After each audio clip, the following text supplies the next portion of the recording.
৯৫ বছর বয়সী ক্ষিতীশ মজুমদার। জন্ম বাংলাদেশের বরিশালে হলেও ৪৭-এর দেশভাগের সময় আগুন থেকে বাঁচতে পরিবারের সাথে পাড়ি জমিয়েছিলেন ভারতে। জন্মস্থান ছেড়ে যাওয়ার দগদগে দাগ নিয়েই চালিয়ে গেছেন জীবন সংগ্রাম। নানা সংগ্রাম শেষে স্থায়ী হয়েছিলেন পশ্চিমবঙ্গের পশ্চিম মেদিনীপুর জেলার কোতোয়ালি থানা এলাকার কোড়াপাড়া গ্রামে। বছর ৫০-এর বেশি সময় ধরেই তিনি বাস করছেন ভারতে। সবকিছু স্বাভাবিক চললেও সম্প্রতি ভারত সরকারের ভোটার তালিকার বিশেষ নিবিড় সংশোধন বা এসআইআর আইন নিয়ে বাধে বিপত্তি।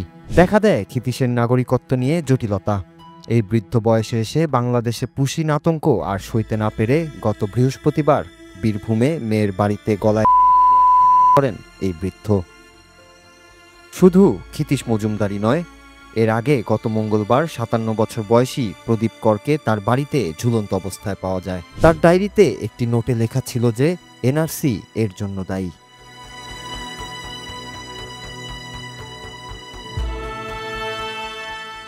প্রদীপ পশ্চিমবঙ্গে জন্মগ্রহণ ও বেড়ে উঠলেও তার বাবা প্রায় ৬ দশক আগে বাংলাদেশ থেকে ভারতে এসেছিলেন। এছাড়াও গত বুধবার কুচবিহারের ৭০ বছর বয়সী কৃষক খায়রুল শেখ ও শুক্রবার পশ্চিমবঙ্গের ব্যারাকপুরে নিজের গায়ে আগুন দিয়ে হত্যা করেন কাকলি ঘোষ নামের এক গৃহবধূ। জানা যায় বিয়ের পর বাংলাদেশ থেকে ব্যারাকপুরে স্বামীর ঘর করতে এসেছিলেন কাকলি, কিন্তু তার জীবনে এসআইআর আইন নেমে আসে দুঃস্বপ্নের মতো।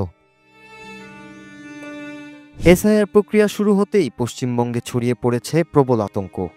ভোটার তালিকার এই নিবিড় সংশোধনের আওতায় নাম মেলাতে না পারা বা নাগরিকত্ব নিয়ে অনিশ্চয়তার জালে জড়াচ্ছেন বহু সাধারণ মানুষ। ইতিমধ্যেই একাধিক ও প্রচেষ্টার ঘটনা রাজ্য জুড়ে তীব্র আলোচনার জন্ম দিয়েছে।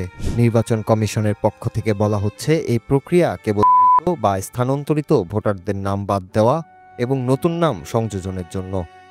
কিন্তু বাস্তবে অনেকের কাছে এটি পরিণত হয়েছে নাগরিকত্ব হারানোর ভয়াবহ এক আশঙ্কায়। বিরোধীরা অভিযোগ তুলছে কেন্দ্র ইচ্ছাকৃতভাবে তড়িঘড়ি করে সমীক্ষা চালাচ্ছে যাতে সংখ্যালঘু ও প্রান্তিক জনগোষ্ঠীর নাম ভোটার তালিকা থেকে বাদ দেওয়া যায়। অন্যদিকে শাসক দল বিজেপি ও প্রশাসনের বক্তব্য এইসব আশঙ্কা ভিত্তিহীন, কেউ দেশ ছাড়া হবেন না। তবুও সীমান্তবর্তী গ্রামগুলোতে আতঙ্ক এখন বাস্তব। মানুষ বুঝতে পারছেন না কাঁটাতারের এপারে তারা কতটা নিরাপদ। ২০২৪ সালের ৫ আগস্টের পর পরিবর্তন আসতে শুরু করে বাংলাদেশ ভারতের কূটনৈতিক সম্পর্কে, যার প্রভাব পড়ছে সাধারণ মানুষের জীবনে। শুধু বাংলাদেশ কিংবা ভারত নয়, সম্প্রতি এমন দৃশ্য দেখা যাচ্ছে পাকিস্তান আফগানিস্তানের মধ্যেও। দীর্ঘদিন ধরে পাকিস্তানে থাকার পর দুই দেশের সম্পর্কের বৈরিতায় অনেক আশ্রয় শিবির থেকে ফেরত পাঠানো হচ্ছে অনেক আফগান নাগরিকদের। এসব ঘটনা ও দৃশ্য মানুষের সামনে নিয়ে আসে ভূরাজনীতিতে বিভাজনের নীতি কতটা ভয়াবহ হতে পারে, আর সেখানে ক্ষতিগ্রস্ত হয় সাধারণ মানুষ, যাদের জীবন নির্ধারিত হয় সীমান্তের নির্বাক কাঁটাতারে, যেখানে লুকিয়ে থাকে অনেক পাওয়া না পাওয়া আর নানা রঙিন স্বপ্নের অপ্রকাশিত গল্প। Noor Raju, Bangla TV news desk.